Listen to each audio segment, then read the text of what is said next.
I used to be 320 pounds and I've since lost 156 pounds all naturally with no loose skin. My mom has also lost over 100 pounds and she has her master's and bachelor's in nutrition. I give you guys free weight loss advice. And to the 14.2% that are subscribed, you guys are doing something right here. So thank you for all your support. We really appreciate it. But seriously, if you're not subscribed, go ahead and click the subscribe button down below. The first mistake that I have made on my weight loss journey is only focusing on the scale every day, weighing yourself in the morning and in the night. That is just so silly because we eat and we drink and it changes all day long. I always found that once a week on a Sunday was the best thing I could do for my mind, for my body, and for actual results. And I did track it in a note, but I wasn't like obsessive about it. But there was a point where I was obsessive about it, and that made me more fat because I was stressed, I was anxious, and I was just like playing with numbers that weren't accurate because I was like eating and then weighing myself, and then I would even throw up and then I weigh myself. So yeah, I mean, there's so many nuances in this because weight loss is cumulative. So if you're weighing yourself on a Monday and on Sunday, maybe you had something salty or you ate late, or if you had water before you weighed yourself, like there's just so many factors in the weight game. And you know, your weight and your blood will never lie. So weight is a good marker, and it's an important marker when you're measuring how much weight you're losing or how much weight you gained or all those things. I mean, using your clothes now that everyone wears yoga pants is probably not the best marker. If you're wearing jeans that don't have a lot of stretch, well then that might be a good marker. But the weight game, you know, can really mess you up. I've had a lot of clients over the years who really just don't even want to do the weigh-ins. So in that case, you can always measure yourself. And honestly, Penelope, that really inspired you, I think, way more than the scale. Because sometimes the scale can take a while to budge. Mm-hmm. You would have a huge weight loss, like you'd lose 10 or 20 pounds and then boom, you'd hit a plateau. And it was just like excruciating, but it was like your body was resetting.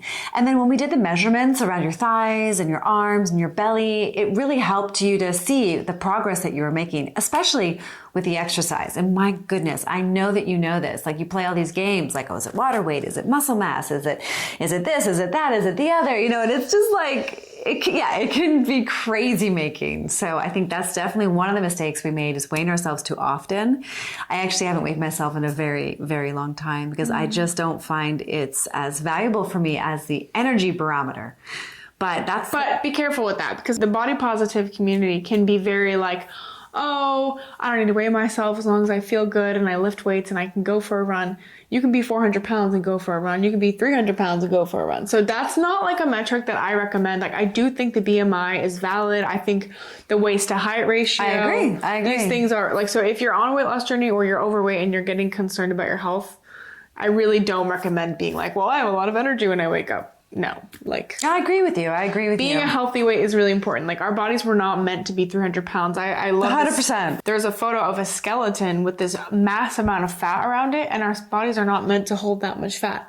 It deforms your body. And I think that my body actually is deformed because I was an overweight child. I weighed 100 pounds in third grade. My nickname was Fatso. I grew up in a, eating disordered household. So if anyone understands the complexity of, being obese and having a compulsive eating disorder and, Overeaters Anonymous and all the nuances in it, it's definitely us and me. And another thing that we did that I think kept us fat was the diet culture. And that was like severely calorie cutting. Under eating not only leads to deprivation mindsets, which can cause binge and purge eating disorders, but it's also like the other end of the spectrum. It's like the same eating disorder, whether you're overeating or you're severely under eating. And what I think it did to my metabolism is it caused it to slow down. Because my body was like, oh, you're not giving me calories. I need to overwork now. And then I went into like hypoglycemia and so on and so forth. So it's this really tricky edge that we have to ride when we're on a weight loss journey of not eating too many calories, not eating the wrong calories, but also not under eating severely while you're exercising. And this is one of the concerns I have with Ozempic because it curbs your appetite so much. You almost go into like a malnourishment and starvation. That's a great point. What else kept us fat or kept me fat was taking injections or taking like weight loss drugs. You took injections? So HCG injections for weight loss is like a weight loss drug that people actually do try and do take. And they sometimes do green tea pills, but that stuff will keep you fat. And here's why. you'll lose 5, 10, 15, 20 pounds. And then you gain the weight back and you gain more, which is the same thing that happens when you take Ozempic. You either suppress your hunger a lot by taking these pills or injections, or you starve yourself, or you apparently you can have diarrhea from some of these drugs that people take. But then you gain the weight back after you get off of them. So that's another thing that kept me fat, because it just kept me in that cycle of binge purge. Totally. I mean, I think malnourishment is an issue. We do need nutrients, and we need them from whole foods from my experience and, in my opinion. And you can't consider that your body is going to take care of you if you're constantly starving it. And your body has mechanisms that will protect it. That includes storage of fat. That includes slowing your metabolism down. There's this cascade of factors that your intelligent, brilliant body does when you're severely reducing your calorie intake. And this leads to this whole other conversation we're not going to get into today about fasting and so on and so forth. But a lot of people feel so ashamed that they have put on the weight that they just say, I just shouldn't eat. I haven't earned it. I don't deserve it. And that's not true. You deserve to eat amazing food, and it should be delicious, but it should also be really healthy and nutrient dense. And that's something that we talk a lot about in our program. And we have tons of women losing weight right now, and it's really exciting to see them start to glow and re-energize and just unveil the true person that they've always been. That's just been kind of masked by a lot of excess weight. I think another thing that you've talked a lot about is protein. Oh, not eating enough protein is something a lot of people do when they're doing a raw diet or a maybe even vegan diet. No shade to any of those people that are doing that. It's more if you're doing an extreme like that, which is also something that kept us fat, having this all or nothing mindset, it leads to the same cycle, the same pattern. And so it's how do you break these patterns? You break these patterns by learning how to make amazing food you love with protein, with fiber, putting them together, and they're the perfect gift for your body. And a lot of us don't know how to cook or how to use certain vegetables because school didn't teach you how to cook with parsnips, unfortunately. But my mom has taught me a lot about how to cook with fiber and protein. And it's been an amazing journey. I cook all my own food from scratch now every single day and for other people, and I find so much joy in it. I find joy connecting with the vegetables at the farmer's market and touching the different fruits and vegetables and learning what's in season and all the things. It's really exciting and really fun, and we teach a lot about that in our program. Yesterday I made these protein donut holes that are gluten-free, grain-free, sugar-free, high protein. 17 calories per donut hole. I mean, it's amazing. Amazing. Yes, making healthy food taste great is essential. I was on MasterChef. I write cookbooks in my free time, and learning how to cook tasty food that's also healthy is a survival skill. And we all should know how to do it. If you don't know how to do it, you got to get on it.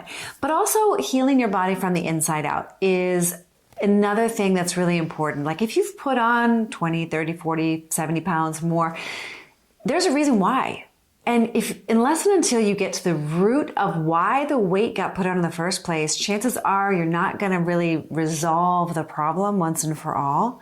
And Ozempic is not the solution. It's not going to help you get to that psychological, emotional underpinning of why you put the weight on in the first place. And I really want to urge everyone to think about that, because it's essential on our path back to wellness and wholeness is getting to the root. Another thing that I think we've done that's kept us fat is overexercising. Assuming that we could outrun our fork. And exercise alone is definitely not going to help you lose the weight.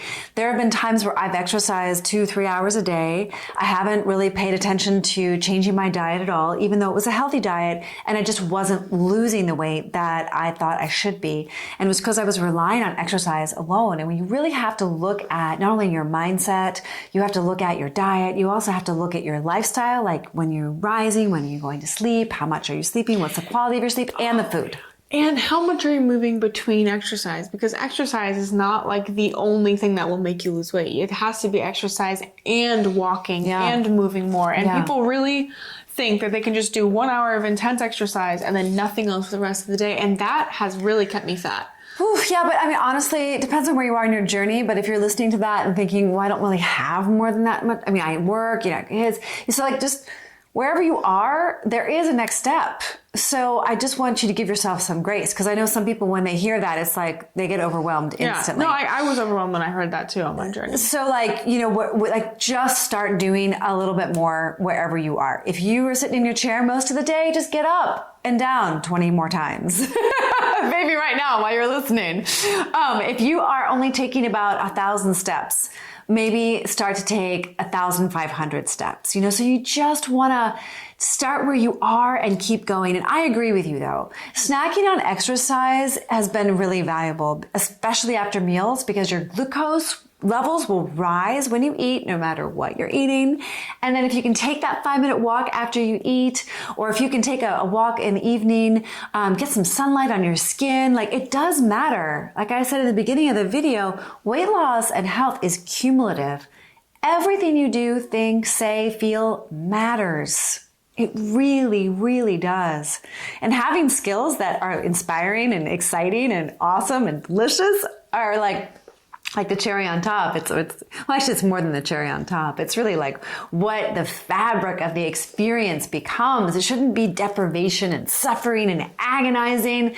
It should be like delicious and abundant and fun. And that's what we wish for you. That's why we make these videos, frankly, because we want to inform you of all the joy and abundance that awaits you. Whether you're joining our program in Inner Circle, or you're on your journey with your community and family and friends at home, we just want you to know all the secrets that we have found, so that we can hopefully inspire you. So thank you for subscribing. All of those of you who are already subscribed. Those of you who aren't subscribed, we always appreciate it. We always give you like great tips and the best information we possibly can. So we'd love it if you'd hit subscribe, because like over 80% of you still aren't subscribed. Don't forget to like, comment, share, and subscribe, and we will see you all the time. We help women to beat obesity with our Step It Up system in just 90 days. Click the link in the description to learn how to lose weight without drugs like Ozempic.